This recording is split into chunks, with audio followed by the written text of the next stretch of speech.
And what's interesting in the life of this narrative of the life of Frederick Douglass is that Frederick Douglass himself considers himself a Christian, but he absolutely abhors the hypocritical Christianity of the slaveholders.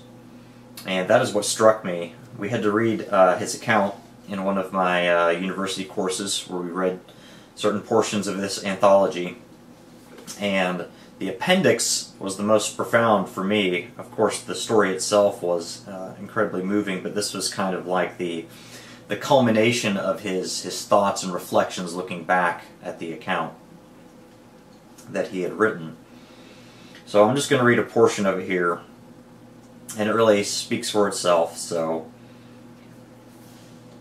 I'll end the video shortly after I read the account. So, starting the appendix, Frederick Douglass says, "I find, since reading over the foregoing narrative, that I have in several instances spoken in such a tone and manner respecting religion as may possibly lead those unacquainted with my religious views to suppose me an opponent of all religion.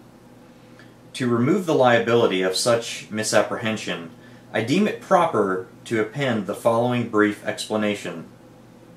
What I have said respecting and against religion I mean strictly to apply to the slave-holding religion of this land, and with no possible reference to Christianity proper. For between the Christianity of this land and the Christianity of Christ, I recognize the widest possible difference, so wide that to receive the one as good, pure, and holy is of necessity to reject the other as bad, corrupt, and wicked. To be the friend of the one is of necessity to be the enemy of the other. I love the pure, peaceable, and impartial Christianity of Christ. I therefore hate the corrupt, slave-holding, women-whipping, cradle-plundering, partial, and hypocritical Christianity of this land. Indeed, I can see no reason but the most deceitful one for calling the religion of this land Christianity.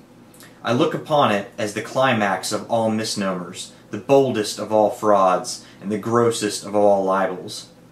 Never was there a clearer case of stealing the livery of the court of heaven to serve the devil in.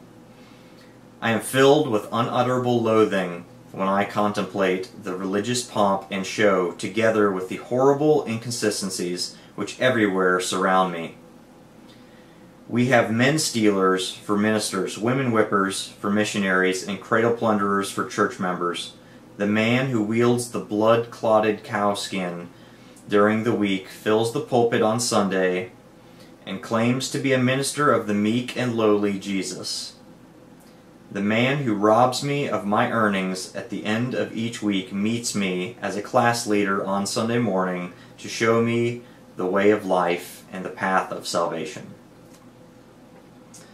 So there you have it. He says that he doesn't regard the land as being predominantly Christian, but by that he's not denying that it has Christian roots, because he actually says Christianity is something different than what was displayed.